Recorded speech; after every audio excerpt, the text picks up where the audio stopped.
What's up, man? It's 2Sneaky, man. And we back with another sneaky video, you feel me? Back with another body cam film, man. Make sure you like, comment, and subscribe on the video, you feel me? We get straight into it like always. Let's get it. 2016, at about 3 a.m., a 911 call was received by the Gresham Police Department in Oregon. 911. Oh, I'm trying to kill me. 911, how can I help you? I'm trying to kill me. What happened? Somebody on first everything. Somebody tried. Where is this person at now? I'm not here. Do you need an ambulance? Yes. No. Do you know the name of the person that did this to you? No. Are you bleeding a lot? Okay. I'm getting lots of help heading in that direction, okay? Can you tell me what your name is? As you have just heard, the caller was a 34-year-old woman by the name Anastasia Hester, or Annie for short. The crime scene was her apartment on the ground floor of the East Park apartment complex. When police and paramedics arrived, they found the front door unlocked. Upon entering the apartment, the first thing that they noticed were bloody footprints stamped on the floor, leading to the front door. Annie was found near the back of the apartment in the living room, next to a sofa bed that she was likely sleeping in before the attack took place. She was still alive, but she was quickly bleeding out due to the startling amount of lacerations found all over her body. In order to avoid disturbing the footprint evidence, the paramedics carried her out through the back door, tore down a portion of a fence, and brought her to the ambulance. She was immediately transported to the hospital. As law enforcement was walking back towards the apartment, the detectives noticed that a window was left open at the back of the apartment. Directly below that window was a cinder block. It was believed that the perpetrator used this cinder block as a way to climb in and out through the window. The detectives headed back inside and found the same window. This window led... Watch, he did this for no reason. 100% he did this for no reason. For nothing. to a child's bedroom.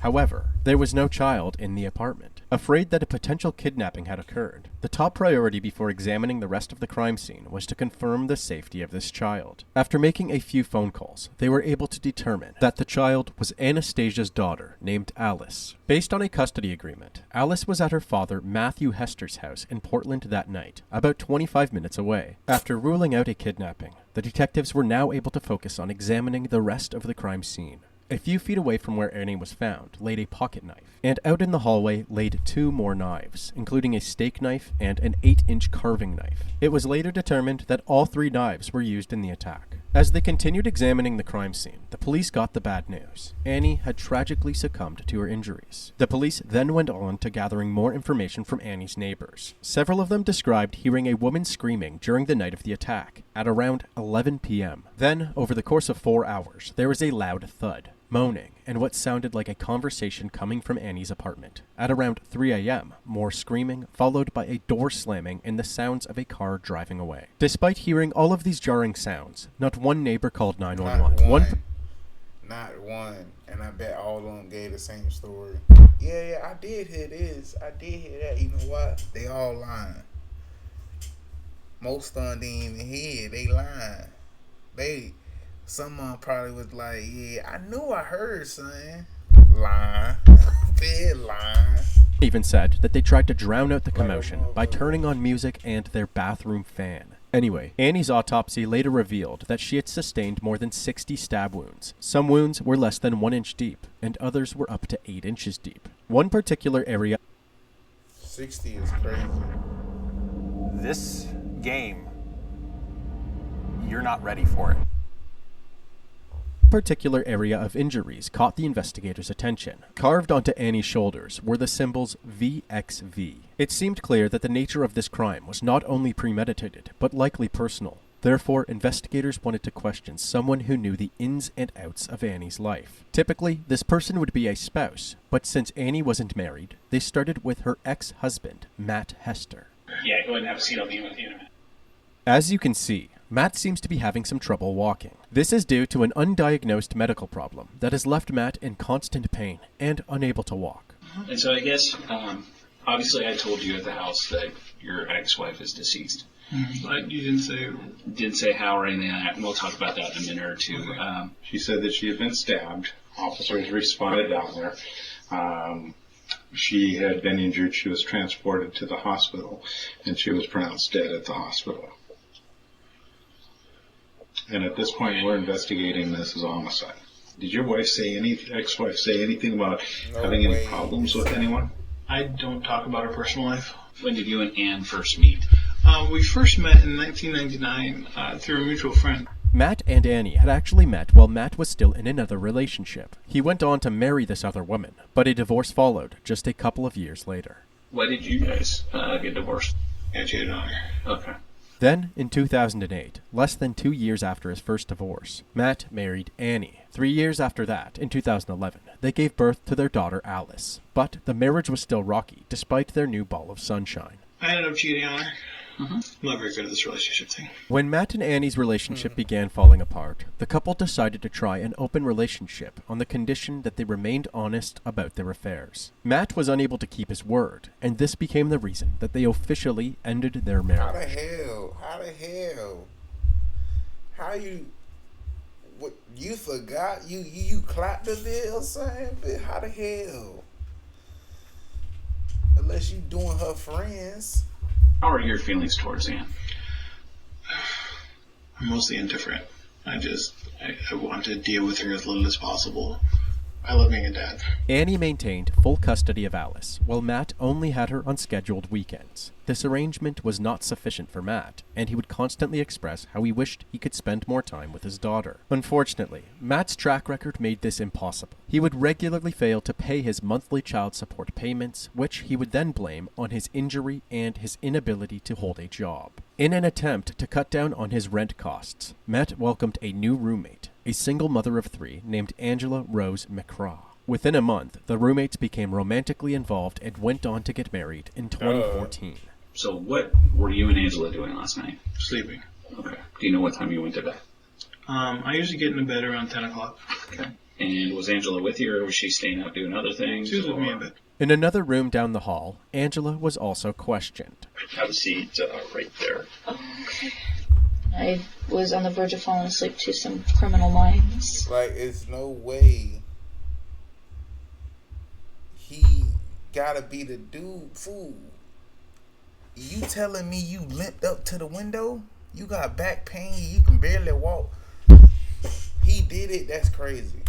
You guys are sleeping. Who gets the inside? Who gets the outside? Matt's against the wall. Any chance that Matthew could have gone anywhere sometime during the night? Oh God, every time he moves he wakes me up, so it's not a possibility. And I sleep like literally right up against him in his arms. If he would have gotten up out of bed, you would Most definitely. Matt and Angela both handed over their phones at the end of their interviews. The detectives planned to download the GPS data and other assets to help with the investigation. It seemed that they both had the same story, in bed by 10 p.m. and sleeping the entire night. To corroborate these alibis, the police went on to question Matt and Angela's 3 other roommates, beginning with Aaron McCraw. Aaron is actually Angela's ex-husband and the father of 2 of her children, so he spent most of his nights at her house. Yeah, our relationship is a little weird.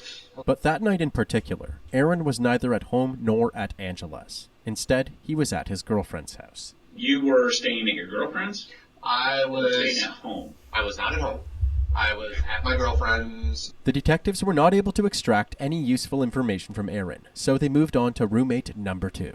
There is not a lot of information about this roommate's questioning, but he essentially said that he was out on the night of the murders, came back around midnight, and saw Matt and Angela sleeping in the same bed together. He then went straight to bed. Considering that the crime took place between 11 p.m. and 3 a.m., seeing Matt and Angela in bed at midnight meant that roommate number 2 was another witness that supported their alibi. They moved on to the third and final roommate, Karina Walters. I lived with Matt and Angela. Due to the growing rent prices in Portland, Karina had no fixed address, until Angela offered her a place to stay. She then started sleeping in Angela's garage for the time being. This meant that she could hear the family vehicle, a silver Mazda SUV, anytime it started up. You ever hear them coming and going? Yeah. Like I said, I live in the garage, and the garage door is really thin. So if their car starts up, I don't know if you haven't heard their car, of course not. It makes this really god-awful rattling noise when it starts up. Okay. And if they were to go anywhere, it would I'm pretty positive it would wake me up, but they never go anywhere. Did Matt leave last night at all? Yeah. Did Angela leave at all? No. Karina also shared that she had gone to the bathroom between 3 and 4 a.m., walking past Matt and Angela in bed on the way. They were asleep. Angela snores. If Angela or Matt were responsible for this, and you knew it, I would turn them in a heartbeat. you wouldn't protect them in any aspect. Hell no. Okay. Are Matt and Angela into threesomes, groupies, girl on girl, guy on guy, anything like that, or is it all pretty normal? It's very normal with them. While these interviews were useful in corroborating Matt and Angela's alibi, they also pointed investigators in the direction of more potential suspects. It turns out that Annie was involved in a Venn diagram of communities. On one side was the pirate role-playing community, where people would dress up and act like pirates together. On the other side was a sexual fetish community, and in the middle was a crossbreed of both, where people would roleplay as pirates during sexual encounters. It was in this subsection that Annie and her polyamorous partners resided. They would often go out to what are referred to as dungeon parties, a social gathering which allows them and other pirates to explore their wildest fantasies. Considering the love that pirates have for blades, this could explain the fascination that the killers seem to have with using them, using multiple knives to carry out the murder. However, after questioning Annie's partners and other contacts in the pirate community, they were all ruled out as potential suspects since their alibis panned out. After each of these leads took investigators to a dead end, they decided to go with their gut and brought Matt and Angela back in for questioning. I'm just gonna keep my eyes shut and my head down. Okay. How did it make you feel when you heard about her being killed? Shocked. Non-believing. Extremely sad because Alice had lost her mom. Did you guys sleep well? What happened? Did you get through the night, or? For the most part, we slept just fine until my dog started whining. Do you remember, like, looking at a clock? Or? I half opened my eye to look at the clock slightly and see that it was around 3. Okay. Did you actually end up having to get out of bed to let him out? Or? Yeah, I got up, walked downstairs, put their leashes on, took them potty, came back upstairs. Living with opioid addiction can be a struggle. Trapped in a cycle of opioid use, withdrawal, and cravings. Sublocade. Stairs, put them in their kennels. Mm-hmm. And then I went to go potty and ended up puking and myself at the same time. Oh, that's horrible. I'm sorry. And that's I called Matt to help me, and he came and helped me. We took a shower to help get the poop off and rinse some of the sweat off of me because apparently I was sweating. This chain of events, which Angela had conveniently left out in the last police interview, shed a new light on her and Matt's timeline. The detectives wanted to know if Matt had the same recollection. They questioned him again, this time applying more pressure. I mean, obviously, we got to consider all possibilities here, and I'm sure you've seen TV. When we have situations like this, you know, everybody points to the ex-husband did it. I want to help you guys. Because, I want to... Sorry. The thing I'm worried about is my daughter. He did it. He did it. He did it. That fake ass crime. That fake ass crime. Leave that to somebody else. That fake. Matt, if you had anything to do with Anne's death, I need to know about it right now. I did not. I would never do anything that would endanger my child. Okay. And I'm glad to hear you say that, because that tells me what kind of parent you are. Is there any way to find your DNA involved in that murder scene? No. The detectives proceeded to ask Matt if he would take off his shirt, to which he cooperated. If Matt was responsible for the brutal stabbing, they would expect him to have some sort of mark or defensive wound on him from the ordeal. However, there was no visible markings on Mark's body that could confirm his involvement. Do you know what kind of shoes you have right here, please? These are boots. What size? 11 and a half wide. Okay. The reason they just asked Matt's shoe size was to rule out a connection to the bloody footprints. The footprints matched a 9.5 size boot. It was at this point that they asked Matt about Angela's story of waking up at 3 a.m. and Matt helping her shower. Matt responded by saying that he heard Angela get up at 3 a.m. to let the dogs out, but he didn't get out of bed at all. With their stories not lining up, the detectives knew that somebody was lying. They called Matt's bluff with a bluff of their own, claiming to have evidence that tied Matt directly to the crime scene. I need to let you know that my investigation clearly shows that you're responsible for Anne's death, and you're involved in it intimately. There's Well, then you would have charged me. So No, I wouldn't. If you thought I did, you would charge me. Nope, not necessarily. Nothing to do with her death. Unfortunately, Matt was right. The detectives didn't have enough evidence to charge him and arrest him. So they had no choice but to let him and Angela go. About a week after the murder, Annie's funeral and memorial service was held with about a dozen detectives scattered throughout the property. With the killer still at large, the family's safety was top priority. But having detectives supervising this event also allowed them to keep an eye on their main persons of interest, Matt and Angela. Although they were considered suspects at this point, they were still innocent until proven guilty, and therefore, full custody of Alice was automatically granted to Matt upon the death of Annie. During the service, one detective actually sat directly beside Angela, and he noticed a cut about 1.5 inches long on the back of her right hand, between her thumb and index finger. Unfortunately, having a cut on her hand wasn't sufficient grounds for an arrest. However, the police still had a few tricks up their sleeve. For the next stage in their investigation, they scoured the phones that Matt and Angela had surrendered earlier. What they found were pictures from Matt to Angela of a Payless Shoes coupon from November 8th. About an hour after that photo was sent, Angela responded with a photo from a shoe store of 2 different kinds of boots. The detectives went to a nearby Payless location and showed this picture to the manager, who was able to provide some key pieces of information. The type of shoe, one of the boots from a pair of Airwalk Miras, which matched the tread and size of the bloody footprint. The location of the store in the picture. It turns out all of the stores within the district had renovated their carpets, except for one, the Clackamas, Oregon location. This was the only location that still had the old carpet, which can be seen in the photo on Angela's Look how phone. this one little thing, that one little thing get you messed up like that.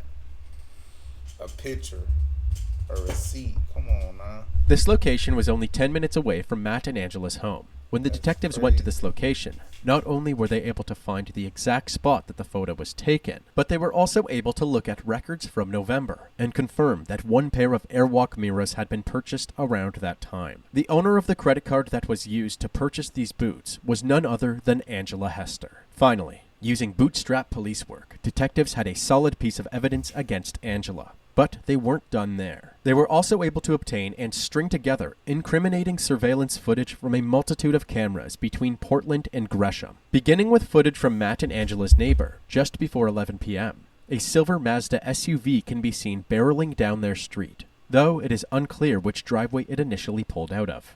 The Mazda continued on its 26-minute trip, eventually arriving at Annie's apartment at 11:23 p.m. Then, 4 hours later at about 3 a.m., the Mazda began its trip in the other direction, ultimately winding up in Matt and Angela's driveway, turning off the headlights before pulling in. As incriminating as this evidence was, in order to guarantee a successful prosecution, they needed hard forensic evidence, so they held off on any arrests as they waited for the DNA lab to work its magic. While they waited, they focused on one important question. Why would Matt and Angela want to kill Annie? They learned Full custody.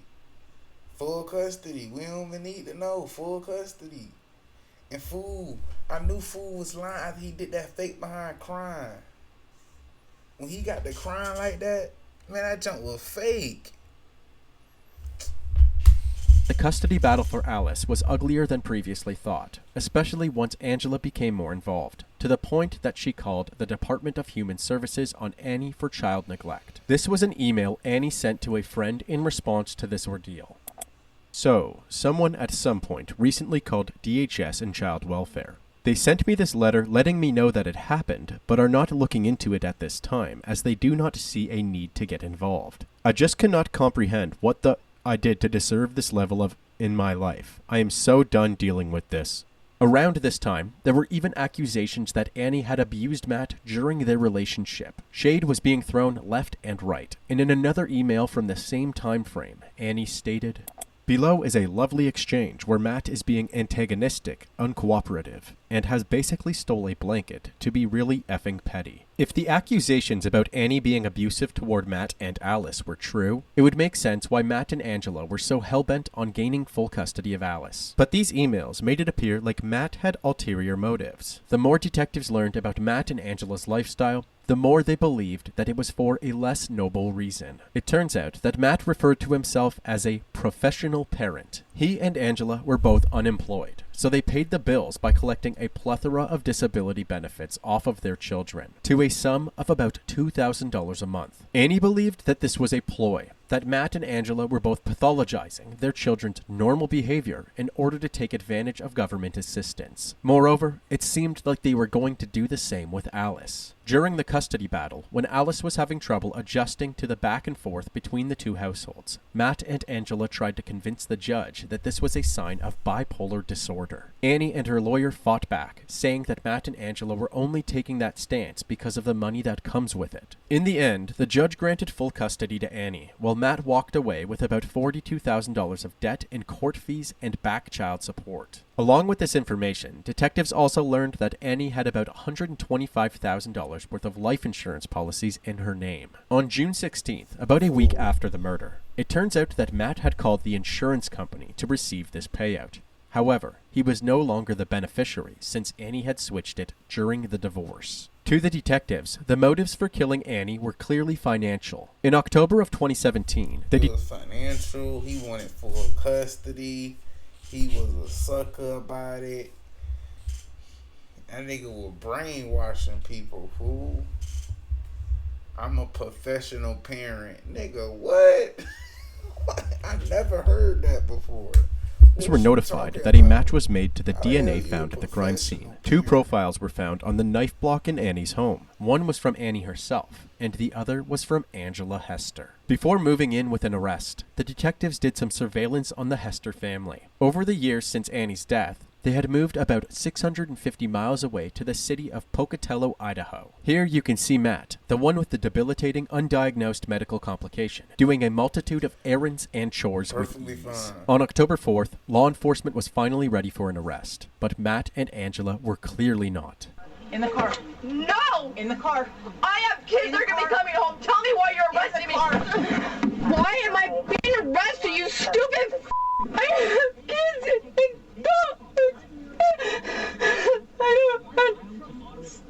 Matt told the police not to touch him and actively avoided being handcuffed. So, he was brought down to the station under resisting arrest charges. They brought Angela into the interrogation room for a 3rd time to disclose her charges, and, if she was willing to speak, ask her some more questions. And I'm going to cut to the chase. Okay? You are under arrest for Anastasia murder. So you're saying that I killed her? Yeah. Yeah. Okay. I would like a lawyer if that's the case. Okay.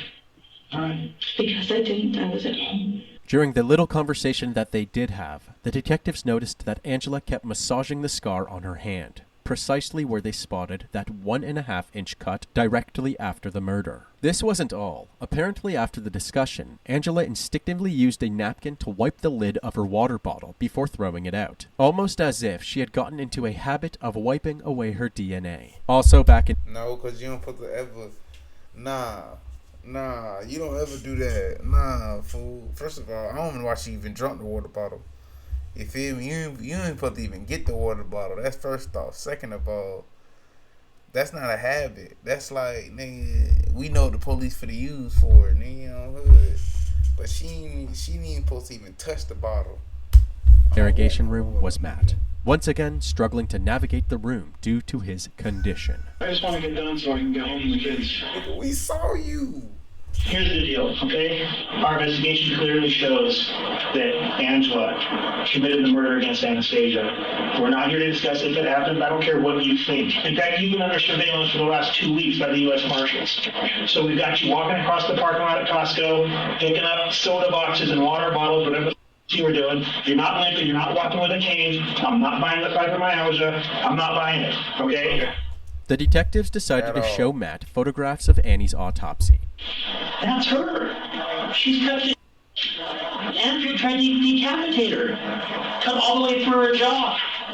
Stabbed all over her face, carved a Roman numeral on her chest. At this point, the only thing he can do is, I don't know.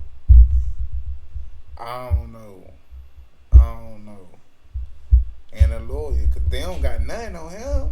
I don't know what you're talking about. Bitch, I don't know what you're talking about. I don't have a choice but to accept what she did. Okay. Matt proceeded to hang Angela out to dry, saying he was sleeping until about 3 a.m. when Angela woke him up. Like, I just woke up, my wife's panicking, all I can think, okay, whatever you need, let's go get you. I take care. So we go upstairs, I come get in the shower, she is bleeding. What are you asking her? What is she saying? She didn't say anything. She was shaking. Okay. Did you ask her what happened to her? Why is she bleeding? No, I was just simply getting her calmed down. So the next day, cops knock on your door. They tell you Anastasia's dead. Okay. You know that your wife came home in the middle of the night, cut up and bloody, and you go to take a shower. What are you thinking? In your mind, even though you don't want to believe it, what are you thinking? It's possible that she doesn't. According to Matt, at no point while helping his wife clean up the blood did he ask her what happened. The detectives had Matt cornered. He admitted to cleaning the blood out of the Mazda the next day and lying to the police about it, but he profusely denied having part in the planning of the murder until the detectives said this. Who else was involved in this? And this is where you need to think about it because of whether you or somebody else. Who else was involved in this? She talked about hiring something. When she talked about hiring her or something. Okay, Aaron. I can recall that we talked about murder for hire. I recall that the number was starting out like $50,000. Here's what I would like to ask you to do. Call him, discuss those murder for hire plots. Meaning you driving, what do you need to know? I gotta know what's called cops. To reiterate, the detective's plan was for Matt to call Aaron in an attempt to get a recorded confession. After a few minutes of laying out the game plan, Matt rang in. Hello? This what we doing, fool? This what we doing? This what we doing? Cuzzo, this what we doing? Fool, this what we doing? This what we do now? We finna set him up like this? Is Aaron there? Because the husband bit cheese. Thanks. Nigga, Okay. throw everybody under the bus. Okay, what's up? Hey, I don't know if you guys know, but Angela got arrested. I heard you were arrested. No, Angela's the one who got arrested. I just got out of the You police better station. stay I on want 50. to make sure that our story is the same when I go in and talk to them again. So I'm not sure what you know. Like, did she talk to you at all? Nothing. You know nothing. So you weren't involved in this at all? No. You didn't help her drive or anything like that? No. I just want to know if Angela got a hold of someone to help her or if she did it on her own, so I know what to tell the cops when they ask me. Aaron? Aaron, don't say nothing. After this phone On hood, nigga. On hood, nigga. Aaron, I don't know what you're talking about. I thought you was in jail. that nigga said I thought you was in jail. That nigga knew that nigga was wired, nigga. Aaron, freak wrong with you? You trying to throw Aaron under the bus like that? The police brought Aaron in for his own interrogation, as Why you well put as a on a lie polygraph detector test. test? Besides Matt's claims, it was determined that there was zero evidence of Aaron's involvement in both the murder and the discussions leading up to it, so the police let him walk free. Even though Matt did admit to discussing a murder-for-hire plot, cleaning up blood evidence, and lying to the police, he was let go for now too. Angela, on the other hand, was brought back to Oregon to face her charges, and most likely the death penalty. That was until 2019, when Oregon State narrowed the list of crimes eligible for the death penalty. Angela's crime, instead of the initial aggravated assault charge, was now classified as a first-degree murder, and the death penalty was no longer a plausible option. Also in 2019, investigators finally moved forward with a warrant for Matt's arrest. You are under arrest for conspiracy to commit murder and solicitation to commit murder, the murder of Anastasia Hester. That is why we're here talking to you. Signature on that line, please. if you choose to waive your rights. No, I would like a lawyer. Told for All right. nothing. Thank you so much. It was nice seeing you again. As stated, Matt's two charges were conspiracy to commit murder and solicitation to commit murder. These were based on the admissions he made in his last interrogation, that he had discussed payment with Aaron aiming to have Annie murdered, while Angela ultimately pled guilty to her charges on her own volition. Matt took a plea deal resulting in his conspiracy to commit murder charge to be dropped. This could actually be beneficial for prosecutors. Should they ever press any more serious charges for Annie's murder in the future, they would avoid any problems with double jeopardy. Angela was sentenced to 25 years in prison with the possibility of parole after serving time. Matt was sentenced to less than 5 years in prison and was eligible for parole in March of 2023. While they were both in prison, Matt and Angela filed for divorce and are no longer in contact. Nigga, duh. He told. He bit the cheese so hard that the cheese was gone. He ate all the government cheese. All of it. Fool. He told. Who not for the divorce that? Fool told and threw the brother under the bus. He tried to get the brother knocked off. We need to get him out of here, man. We need to get him out of here on hood. You feel me? But make sure y'all boys get at me, man. That Mr. 2Sneaky and that 2Sneaky, man, on all platforms, man. And 2Sneaky, man. The most hated. Let's get it, man.